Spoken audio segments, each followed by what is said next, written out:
on this edition of What's Up Western New York, a look back at the WKBW radio classic, War of the Worlds. Then a trip to Auto Collision and Glass for the Recycled Rides program. Behind the Camera takes a look at Jordan Ladd. And finally, the Burlington store on Military Road opens in the Town of Niagara.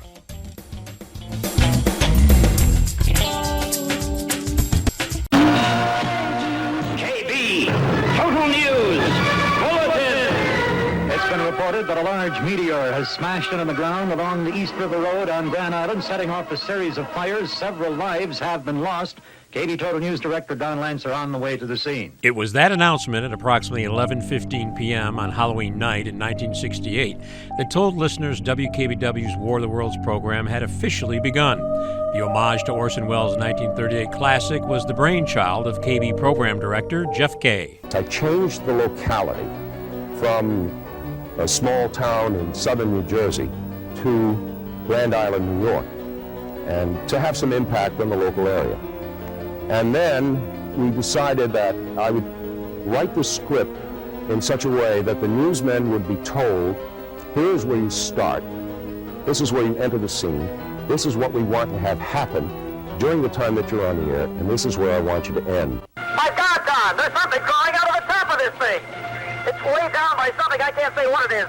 This thing is rising up, I've got to get out of here.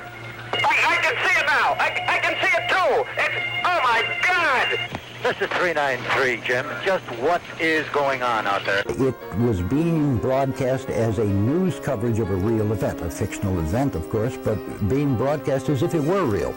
So that using real newsmen was quite appropriate. In the days prior to the show, we mailed 3 separate letters in the 8 surrounding counties to fire and civil defense, police and sheriff's departments, hospitals, newspapers, radio, television stations.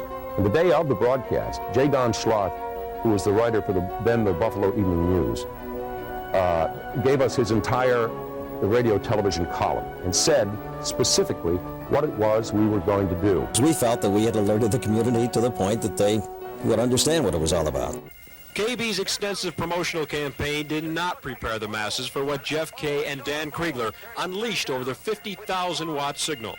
We had people literally come to the control room door in tears, beating on the door in panic over the thing was real. The credibility of people who only half hear something is astounding. The broadcast indeed affected listeners in a manner few could have foreseen. Like the Orson Welles version some 30 years prior, people ignored the disclaimers and commercials and accepted in their hearts what their minds said could not be true. The Buffalo Police and Telephone Company reported over 4,000 calls were taken the night of the broadcast. Canadian military authorities actually dispatched troops to the Peace Bridge, Rainbow, and Queenston bridges to repel the Martian invaders. One local small-town police agency began to break out the weapons until they themselves heard a disclaimer. A local county civil defense agency went on alert, and the UPI actually printed wire stories during the broadcast up and down the eastern seaboard, reporting on the so-called Martian invasion in Buffalo. The reaction was so astounding in its intensity while we were on the air that Jeff felt that he had to get in live on the air and give a disclaimer. We argued somewhat heatedly over it, and he finally won. I went to the tape rack where the big tape was on the wall and it was turning and was broadcasting out. And Kriegler was over to my other side of the room. And I said to him, Danny, if you don't let me go on the air, I'm going to rip this tape right out of this machine and run like hell onto Main Street with it, and we'll never finish it. And he said, okay, you can go on the air. The program's dramatic final 10 minutes had Channel 7's legendary anchorman Irv Weinstein atop City Hall, looking at the wrong end of a Martian death ray. Yeah, that was it for me. I was in mid-sentence when I was suddenly cut off shortly after I asked Jeff Kay to call my wife. I don't know, tell her I wouldn't be home for dinner, things were okay. I'm not sure whether Irv ad-libbed his death or whether I had written it in the script. Not certain, but it was a telling moment. Jeff, it's extremely difficult to describe this thing. It's like nothing I've ever seen. You better get out of there as quickly as you can. That's all right. I'll be all right. I just want to say, Jeff, it's turning my way. I I've done a lot of theater and I've done a lot of acting in my time, and that does stand out as a very special kind of moment. It was fun, and it was even a little scary because we did really get into character. Near the end, when Irv and Jeff had to take it down and end the show, I thought that was a very well-played, very dramatic finish to what had been a very exciting time on the air that night. Well, after I died, I went back to my office and I sat there and reflected for a moment, and I said, I'm literally dead in this market. I'll never work in Buffalo again. I typed out a resignation, put it into an envelope, slipped it under the studio door, or under the general manager's door. We got a number of complaints, to be perfectly honest, from police agencies and some private individuals saying that we had scared the hell out of people. And but of course we had proof on the show that we made several announcements that this is just a radio show and don't be frightened, just continue to sit in your Morris chair and enjoy the show. And as it turned out, I wasn't fired. But it was a remarkable night, and it certainly is a Halloween that I'll never, ever, ever forget. It was never intended to be scary, really. It was merely intended to be appropriate to the season. The effect that it had, the genuine fear that it aroused in an astonishing number of people was unanticipated. It really was, and quite surprising. But it's probably true that more by accident than design, it was, well, we'll say, one of the liveliest Halloweens in living memory. Lights are all going out.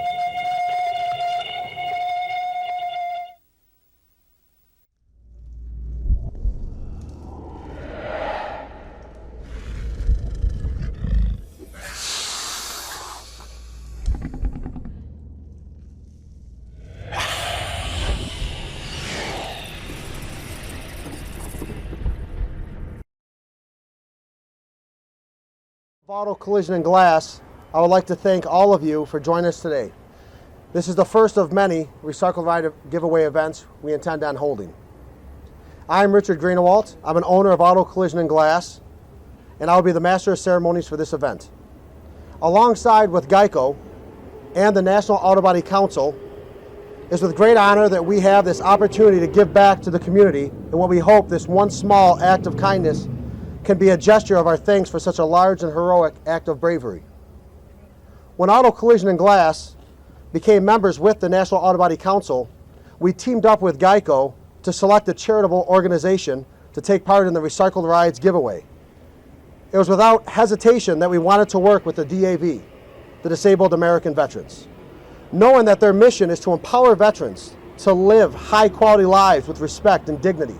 Being able to restore this vehicle and awarding ownership to a deserving Army veteran, we can only hope will show our gratitude for Thomas Mandrell's service and dedication to our country. We hope that this opportunity will award Thomas Mandrell new opportunities that he deserves in life. Now also, Mr. Lee Wallace, our town supervisor, he'd like to say a few words. Well, thank you. Thank you all for attending. This is a wonderful day. It's the kind of day you love to speak at something so fantastic as this.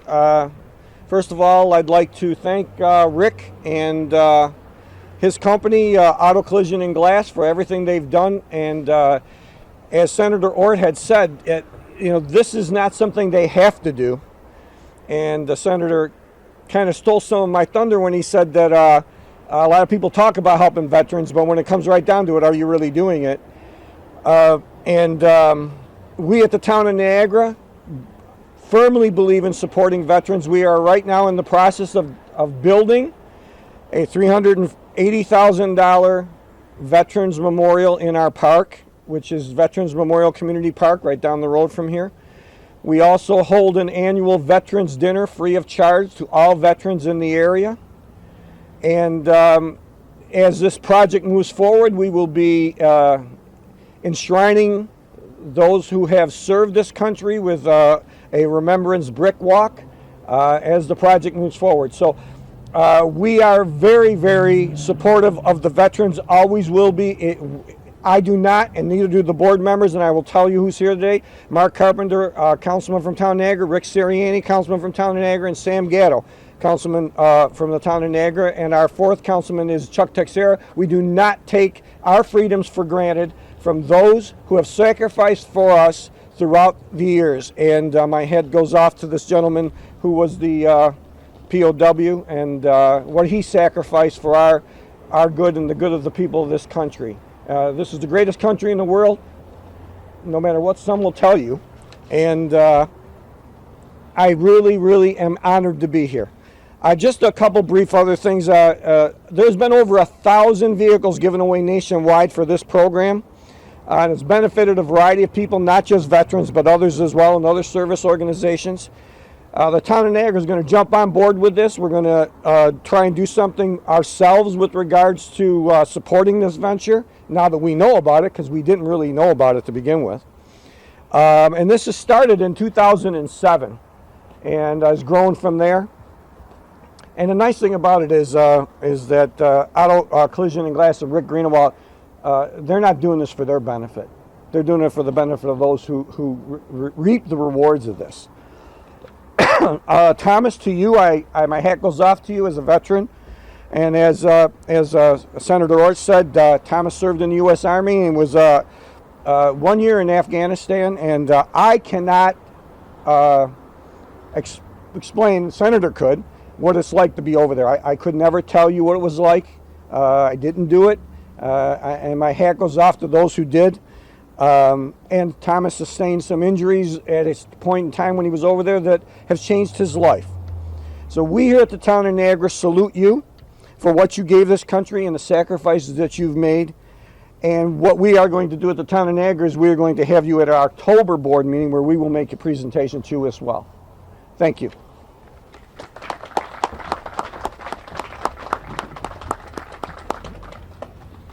Thank you very much, Mr. Wallace.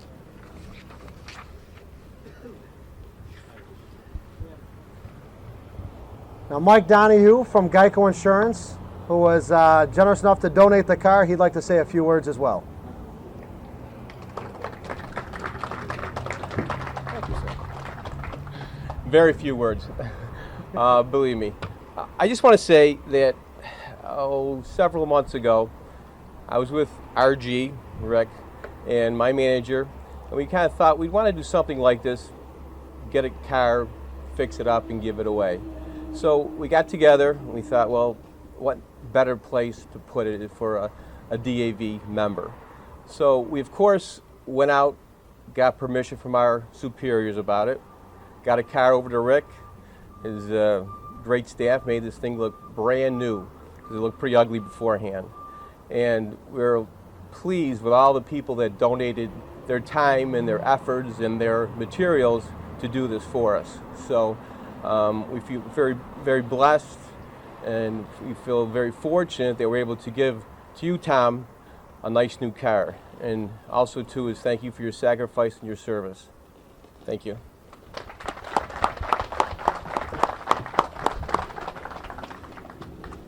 Thank you very much, Mike. And finally, it's with our extreme pleasure that we welcome Thomas Mandrill to the stage. Thomas, I was going to say a few more things.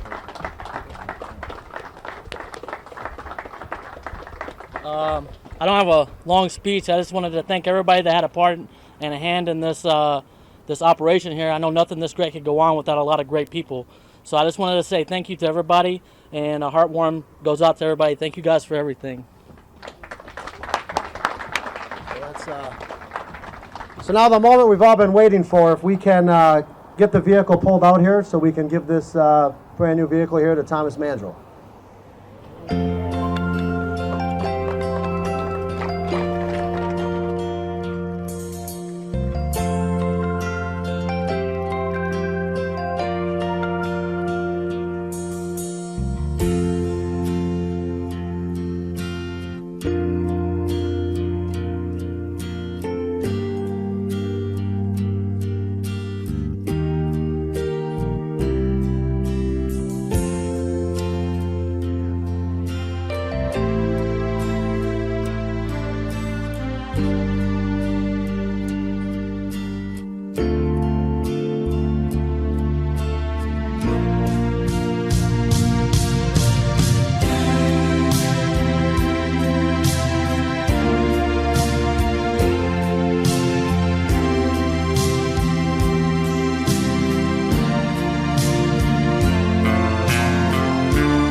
On this edition of Behind the Camera, Cindy Abbott-Litro interviews Jordan Ladd, recently in town filming the movie Curtains. Jordan, great to have you here in Buffalo. How long have you been in town? Oh gosh, nearly 3 weeks I've been here. Yeah. And you are the star of this film. Can you tell us just a little bit about what your role is, what you're playing? Well, I play a woman named Sarah Conrad, and I'm an opera singer who's retired for a variety of reasons and dealing with some trauma, and I decide to make a return to the stage again. All right. Well, you know, Jordan Ladd, if you haven't figured it out, Jordan Ladd is the granddaughter of Alan Ladd. Indeed. Very Shane fame. And of course, her mother, Cheryl Ladd from Charlie's Angels. You know, it's become such a, you know, were you photographed from the time you were a little girl? Were you in films? Did your mother say, no, you know, did you have privacy growing up? Because your mother was one of the most famous women at the time. Absolutely. Well, before my mother was famous, when I was 2, I was in commercials, and I was in a James Garner Polaroid commercial. But very quickly, my parents decided that I wasn't going to be a show business kid, and then she got on the show at Charlie's Angels, and you know, they had a very strict policy about not exposing me to a fan base or to the world, and they just let me be a kid. So, you know, they would constantly say no pictures of the baby to the point where I was saying no pictures of the baby to photographers. So I didn't grow up in kind of a Hollywood lifestyle. I had like a normal upbringing. Did you think about being something other than an actress, or was that sort of just because you were immersed in this from the time you were a child that you chose? Well, I went through a period of time where I wanted to be a fashion designer because I didn't want to do anything my parents did. But it's, you know, it's a funny thing when you grow up in a show business family. Your parents like to play, and they sort of like to prompt you into things. So you end up singing for your supper and performing your way out of getting grounded or something, you know, writing a song or doing a play. Or so, you know, that was encouraged in a certain way, all that creativity growing up. You know, for most of us, there's this thrill and attraction of the movies, and whether it's on television or you're watching it on your iPad, it's just, you know, people think glamour, glamour, glamour. What is an average week like for you when you work, when you're actually working? This is an independent film that you're working on. You're here and at the Riviera Theater, and what's a day like, a week? Well, a day, for example, today I got up at 5 in the morning and got picked up at 7, threw on some sweatpants, looked like hell, and got in a makeup chair for a while to look like this, and jumped right into some scenes, and it's a real collaborative effort. And on this, we're doing a major page count, but you know, the camera picks up the scenes in various directions. So you know, there's a lot of pieces that go into kind of making a 40-second scene. A lot of effort, a lot of talents, other talents, collaborating together, and there's so much more work to it than anybody really realizes to just create a perfect frame and a perfect scene. And what is it that makes you want to do this every day and every year, you know, to be an actress?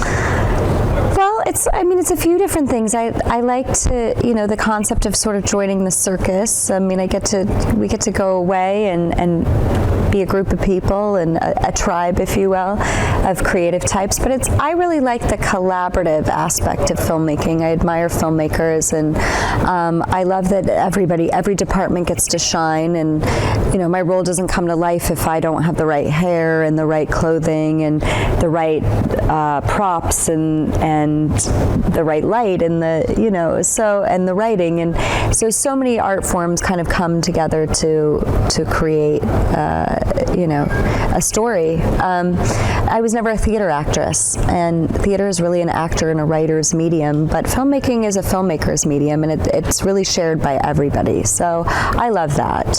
Had you ever been to this region before? No, this is my first time in Buffalo. I love it. Tell us about what have you seen, or what have you done? Have people been nice? Or Everybody's been extremely nice. It's not what I expected at all. It's very hip. It's very. I kind of expected a small town, you know. I've been eating my way through Buffalo. I know everyone says that.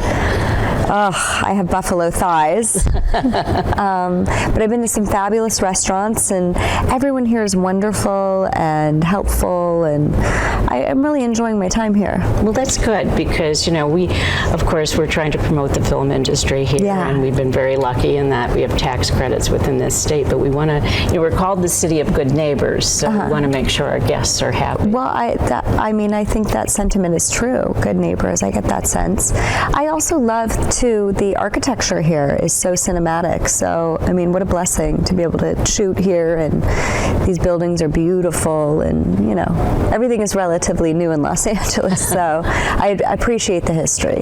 Well, we are so happy that you are here, Jordan Ladd. We can't wait to be able to see the finished product. I'm excited, too. And we hope that you will come back another time. I hope so, too. I look forward to it. Thanks.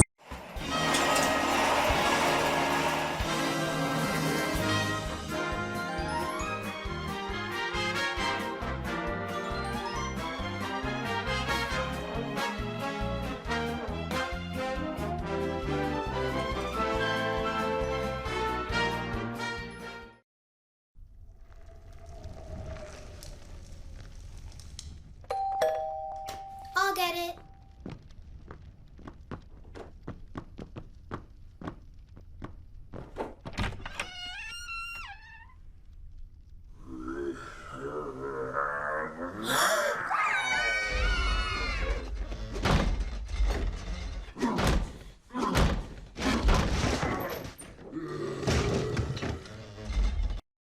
Good morning, everybody. I just want to welcome you guys to the new Niagara Falls, or as a lot of us know it, we're kind of coming back into the community again after some time being away. So it's a great store, great opportunity to be back. I also wanted to thank this whole crew right here. Terry Stryker, Joyce, Dana, the whole associate population been doing an awesome job over the last 2-3 weeks. So a lot of hard work, a lot of dedication. So thank you very much. Also, Terry, you want to make some comments? Councilman Lee Walsh, you can speak first. Town Supervisor. Town Supervisor. Sorry, I'm stumbling. That's all right. Some people do want to demote me, but that's okay. This is a glorious day under some gray clouds. We have sunshine in front of us, and it took me a while to think of that up, but I am so happy that to be here this afternoon, or this morning. The Burlington store coming back into our town gives the Town of Niagara an anchor store again. It's been a long time. You know, we used to have the Hills, and then we had Ames and some other stores, and we have not had a store like this that really is for locals in quite a while, and I'm really excited. I actually can't wait to get in there. Neither can my wife. So I commend you. I commend Eric Raccoon and Benderson Development for working with us and getting this completed. And I want to thank anyone who's had anything to do with this. Chuck Hasley, our building inspector, was highly involved. I'd like to commend the staff. I asked the question, how many people have you hired? It's over 70. That's great. Anyway, I'm really excited. And a giant building that was empty for a long time is now live again. So thank you very much. Thank you. Terry Stryker is going to make some comments. Just to piggyback on that, I want to make a few recognitions first. We have Council Member Sam Gano here, right? Raise your hand right there. And Eric Raccoon. So give them a round of applause for coming out and supporting us. But the main thing that Mr. Wallace said, I want to congratulate my team. I've been in retail for, you can tell, 140 years. And it truly, and I'm not lying, I'm not exaggerating, this is the best crew I have ever had. So congratulations. And as he said, we have hired so far, I'm at 75 associates and counting. So go on the website, please. Apply for a job. So and they have busted their you-know-what to get this store ready. It's been 2 intense weeks, and they're awesome people. So they're very proud. They want you all to come in and do some shopping. They want the more you shop, the more hours they get to work. So right, guys? Yeah. So shop. So. But I just want to congratulate all of them, and the merchandise we have is spectacular. The store is spectacular. It's just beautiful. So I won't hold you guys back any longer. We got a few more presentations that Brad's going to give, and then we'll get you guys into the store, okay? Thank you. All right, thank you, sir. John, you want to come on up front here? Yeah, we're going to wait. We're going to do this. All right, I also want to introduce John Micah, who is representing the Teachers Desk, which is a local organization that does a lot with the community in regards to giving supplies and whatnot to the teachers and whatnot in the community. We also we've got 6 teachers projects totaling $4,350 that is affecting like 2,000 students. So it's a big organization. We're proud to represent and give back to the community. So thank you very much. Thank you. Speak for a minute. There you go. Make some words. Thank you, everybody. I'm looking at dozens and dozens of people waiting to come in, so I'm going to be real quick here. On behalf of Kids in Distress Situation, KIDS, which is the national organization that invited us to be a part of this, the Teachers Desk, which is a store where teachers shop for free for kids in need, is thrilled to be able to receive this huge donation on the left here from Burlington. It's great for the community. It's great for the area. It's great for these folks back here to have employment and to grow it here in Western New York. Thank you for all you do. Appreciate it. Thank you very much. Thank you. Okay. Yep. Mr. Wallace, come on up front. Can I say a couple more things? Absolutely. Other people that are here that absolutely. kind of snuck up on me at the last minute. Just a couple more introductions. We have the longest standing judge in the history of the United States. No.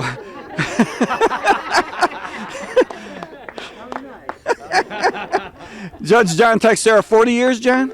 40 years on the bench from our town. Sylvia Virtuoso, our town clerk, is here. And also Jim Suter, our police chief. Rick Sirianni is another one of our councilmen is here. And my lovely wife, who's also my secretary. So, so that's all. I didn't miss anybody, did I? Okay, thank you. Anybody want to present the check from Donors Choice Org? Oh, turn it upside down, upside down. There we go. Congratulations. That's awesome. Thank you. Thank you. Alrighty. This is a great thing for the town of Niagara. This site has been vacant for quite a number of years. It helps our development, brings more people into our town, helps our tax base, creates jobs. It's just a wonderful thing. One of my goals is to get rid of all the blight and all the empty stores and empty buildings in our town, and this is one giant step towards this goal, and I couldn't be happier.